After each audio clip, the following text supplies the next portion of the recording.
नमस्ते। ल कन्स्ट्रक्सन एस्टिमेसनको दुनियाँमा स्वागत छ।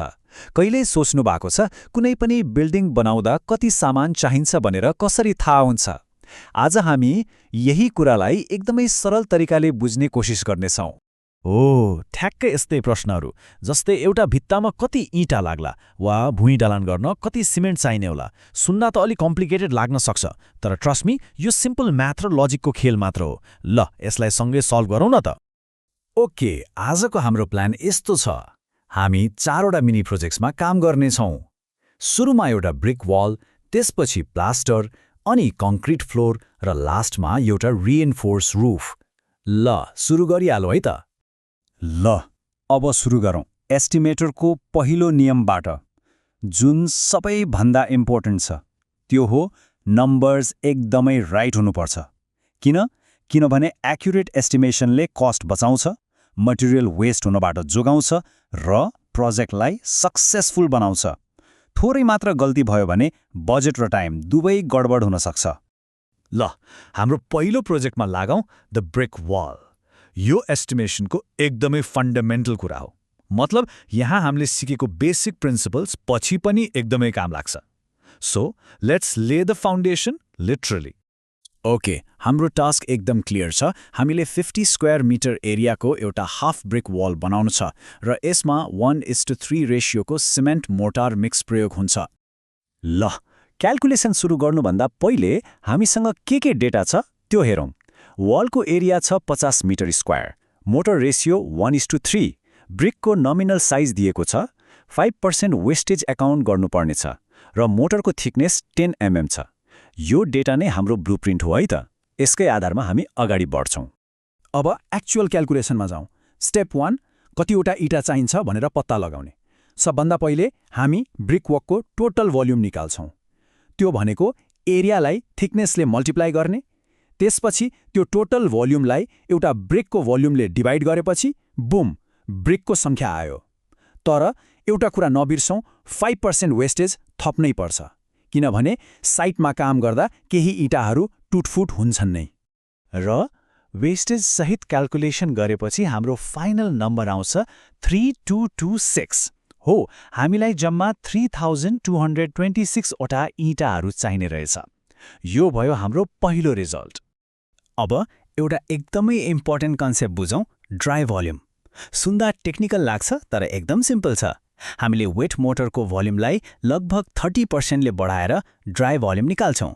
अब प्रश्न आउँछ किनभने ड्राई स्यान्डमा साना साना खाली ठाउँहरू माने voids हुन्छन्। जब पानी र सिमेन्ट मिसाइन्छ ती voids भरिन्छन्। सो हामीले सुरुमै बढी मटेरियल हिसाब गरेनौँ भने साइटमा सामान पुग्दैन। This is a super important step. ल अब मोटर क्याल्कुलेट गर्ने पालो। फर्मुला एकदम स्ट्रेट फरवर्ड छ।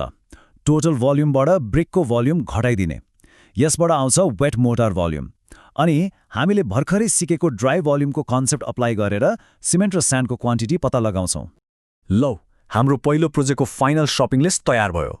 हामीलाई चाहिने रहेछ 13.8 bag cement, 1.44 cubic metre sand, 345 litres पानी र अफकोर्स 3226 वटा इँटाहरू।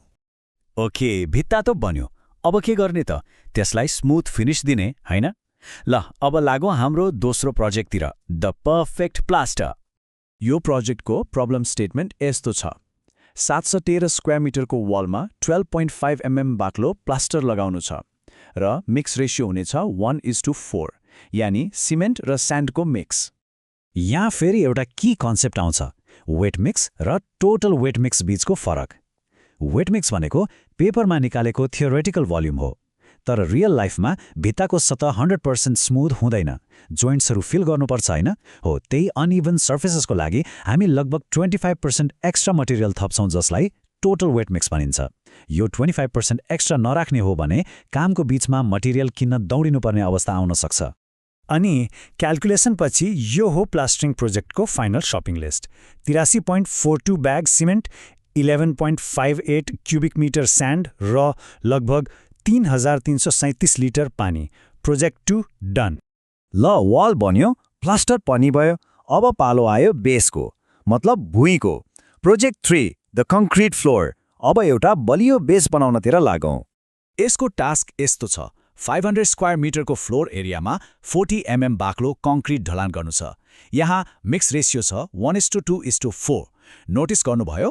यहाँ एउटा नयाँ मटेरियल थपिएको छ, एग्रिगेट, जसलाई हामी गिटी पनि भन्छौँ। यो बार चार्टले 1:2:4 रेसियोलाई एकदमै क्लियर पार्छ। यसको सिम्पल अर्थ हो 1 पार्ट सिमेन्ट, 2 पार्ट्स स्यान्ड र 4 पार्ट्स एग्रिगेट। यो त कङ्क्रिटको रेसिपी जस्तै हो र बलियो कङ्क्रिटको लागि सही रेसिपी फलो गर्नु एकदमै क्रुसियल हुन्छ। अनि यो रह्यो कङ्क्रिट फ्लोरको लागि हाम्रो फाइनल शपिङ लिस्ट। लगभग 136 bags cement, 9.43 cubic metres sand र 18.86 क्युबिक मिटर्स एग्रिगेट। ल, अब पालो हाम्रो फाइनल र अलिक कम्प्लेक्स प्रोजेक्टको, द रिइन्फोर्स्ड रुफ। यहाँ हामी कङ्क्रिटमा स्टिल थपेर त्यसलाई अझै बलियो बनाउँछौँ। हो, यही हो आरसिसी, यानि रिइन्फोर्स्ड सिमेन्ट कङ्क्रिट। यसको प्रब्लम स्टेटमेन्ट हेरौँ है त। 20x25 मिटरको आरसिसी रुफ छ, 0.10 मिटर बाक्लो, मिक्स रेसियो छ 1:1.5:3 र सबैभन्दा इम्पोर्टेन्ट, टोटल भोल्युमको 0.8% सिल रिइन्फोर्समेन्ट युज गर्नुपर्छ। र यो हो आरसिसी रुफको complete material list. Cement, sand, aggregate त छँदैछ, त्यसको साथसाथै हामीलाई 3140 केजी स्टिल रिइन्फोर्समेन्ट र 31.4 केजी बाइन्डिङ वायर पनि चाहिने रहेछ। ल, हामीले 4वटै प्रोजेक्ट सक्सेसफुली कम्प्लिट गर्यौँ। अब स्पेसिफिक क्याल्कुलेसन्सबाट अलि पछाडि हटेर जेनरल प्रिन्सिपल्स यानि की टेकअवेज के थिए त्यो हेरौँ। यो भयो हाम्रो इस्टिमेटर्स चिट सिट। हामीले सिकेका मेन पोइन्ट्सहरू यही नै हुन्। नम्बर 1, इटा जस्ता मटेरियलमा वेस्टेज सधैँ एड गर्ने। नम्बर 2, वेट भोल्युमलाई ड्राई भोल्युममा कन्भर्ट गर्न कहिल्यै नबिर्सिने। नम्बर 3, प्लास्टर र कङ्क्रिटमा अनइभन सर्फेसको लागि एक्स्ट्रा मटेरियल राख्ने। नम्बर 4, आरसिसीमा कङ्क्रिट मिक्स र स्टिल दुवै क्याल्कुलेट गर्ने। र फाइनली मिक्स रेसियोको अर्थ सिमेन्ट, स्यान्ड र एग्रिगेट हो भनेर सधैँ याद राख्ने। र अन्त्यमा एउटा प्रश्न छोडेर जान्छु। एउटा रियल वर्ल्ड कन्स्ट्रक्सन प्रोजेक्टमा पुअर एस्टिमेसनको सबैभन्दा ठूलो फाइनान्शियल रिस्क के होला? मेटेरियलको कस्ट बढ्नु, प्रोजेक्ट नै डिले हुनु, कि अरू नै केही? एकपटक सोच्नु होला है त। आजको लागि यति नै, अर्को पटक भेटौँला।